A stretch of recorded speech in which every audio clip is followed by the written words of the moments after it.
back at again with another YouTube video. It's your boy Uriah G, and today we're gonna react to 10 WWE wrestlers Triple H saw zero value in. Let's get right into the video. Alright, we got ads. We're not gonna listen to it, so yeah. Triple H saw zero value in. Number 10, MVP. MVP has spent the majority of 2024 calling out Triple H for the way he handled his booking, as well as the booking of other names such as Bobby Lashley and Omos. It became apparent earlier on during the Triple H era that WWE really didn't see much value in MVP as a manager, and MVP became collateral damage when Triple H lost interest in both Lashley and Omos.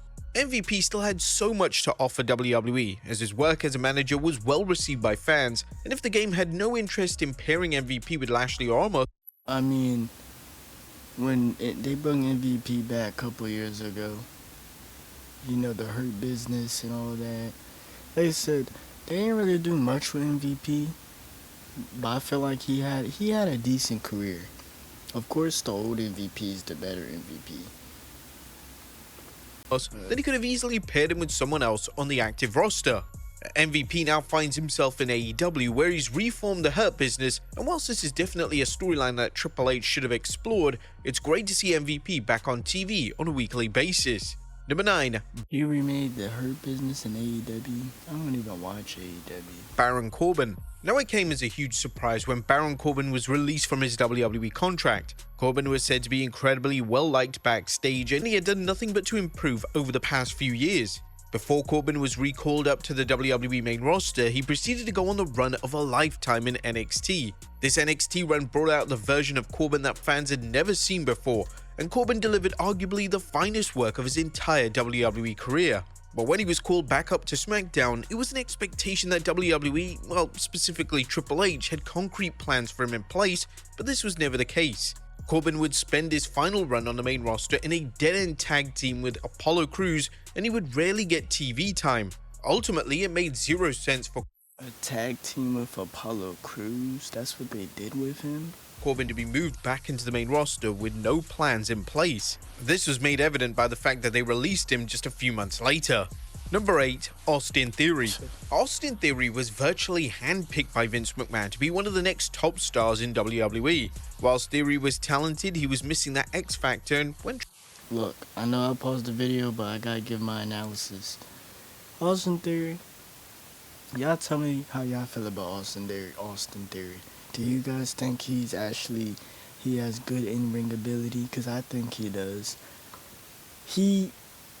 Making him, you know, Money in the Bank and then not capitalizing off of it, I don't know. Triple H took over WWE Creative, he basically decided that Theory wasn't going to factor into any long-term main event plans. It became obvious that Triple H wasn't president of the Theory fan club when he booked Theory to cash in the Money in the Bank briefcase. He would cash in on then US champion Seth Rollins and somehow lose his cash in. A wrestler cashing in on any other title than the world title is a very questionable move, and for that wrestler to lose that cash in is a defined credibility killer.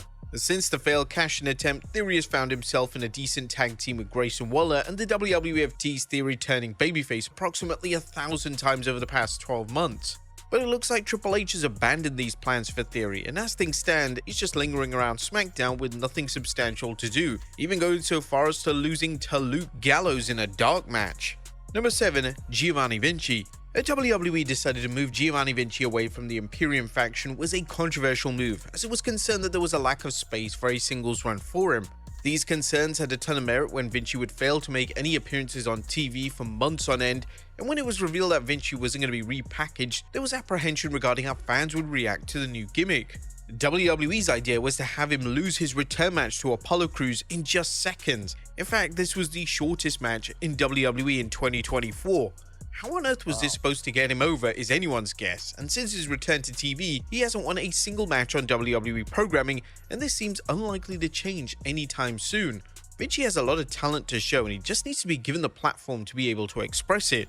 A run in NXT would do him wonders, as currently he's turned into the WWE main roster's resident jobber. Number 6, Jinder Mahal. Jinder Mahal had one of the strangest WWE careers ever. Mahal went from jobber to Jinder Mahal.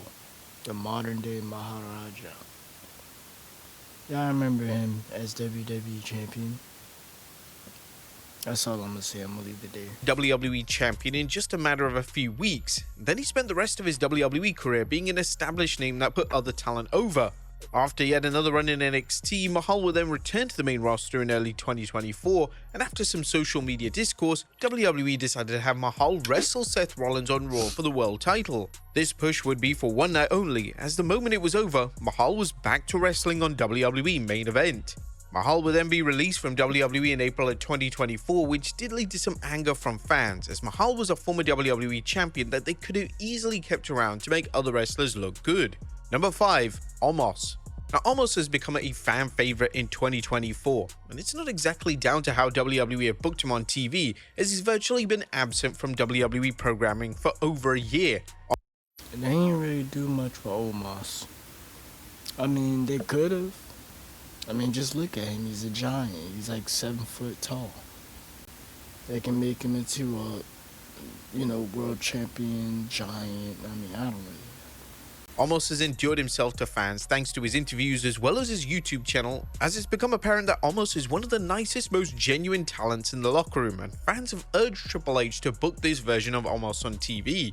But Triple H just didn't seem to have any desire to book Omos in any capacity, and this makes little sense. Omos had standout matches against Brock Lesnar and Seth Rollins, but these weren't good enough for Omos to receive a long-term place on the show. Even The Undertaker himself has spoken out in favor of Omos, and the dead man even agreed to have Omos on his podcast to give the Nigerian giant a platform to speak his mind. As expected, Omos came incredibly well during the podcast appearance, and Omos' stock continued to rise in the eyes of fans. Hopefully, as WWE pushes into 2025, some key changes are made when it comes to Omos, and Omos soon finds himself back on WWE programming. Number 4. Daac.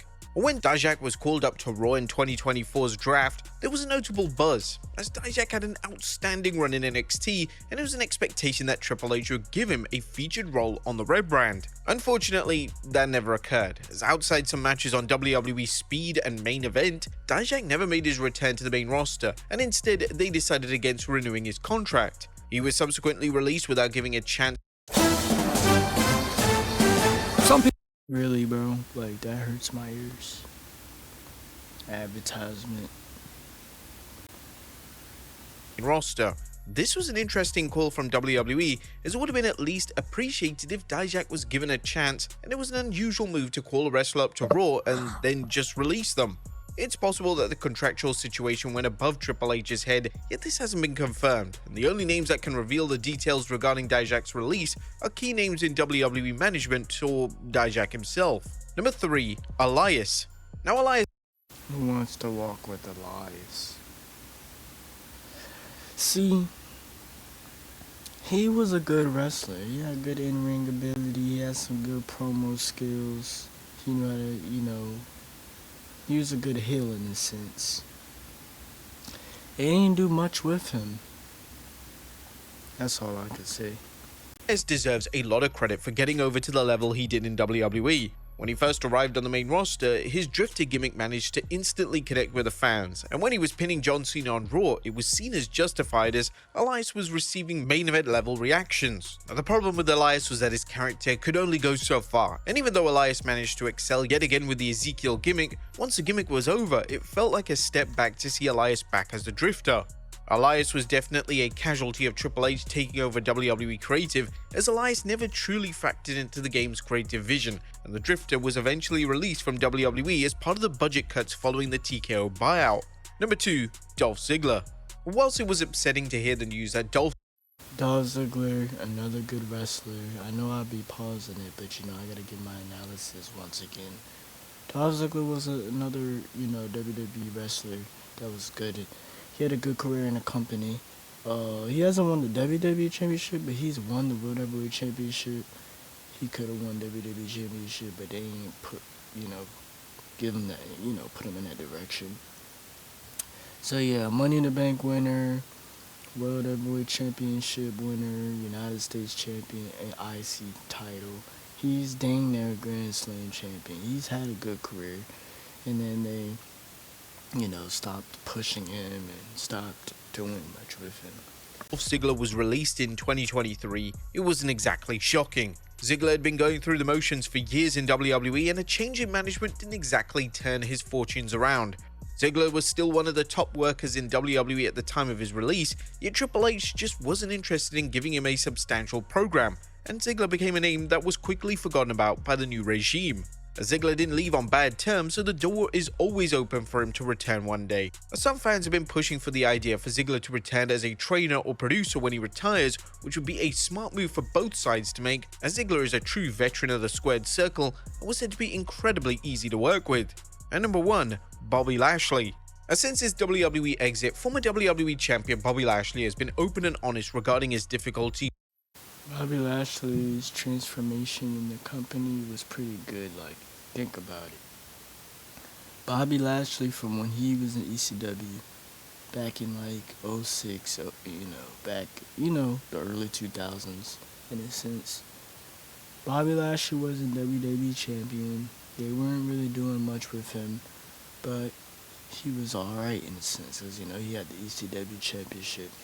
Then when he came back, he won the World Heavyweight Championship, and they did a little bit with Bobby Lashley. They pushed him a little bit, but now, no. He's working with the new regime. Lashley was said to be a Vince McMahon guy, and after all, McMahon was the guy that made Lashley a multi-time world champion in WWE. Under the leadership of Triple H, Lashley was pretty much a non-factor, as he would rarely be featured on the show, and if he was involved in a storyline, it was usually going to be a disappointment. This was seen with the pairing alongside the Street Profits, as the game tried to make the trio a villainous group despite the fans endlessly cheering for them every single week. It was evident that Triple H was struggling with the presentation of the Almighty, and as time went on, it was almost as if Triple H completely gave up.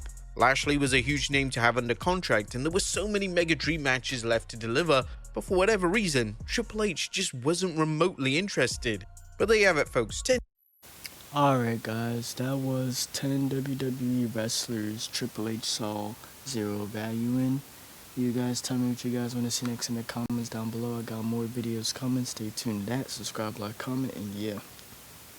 Uriah out.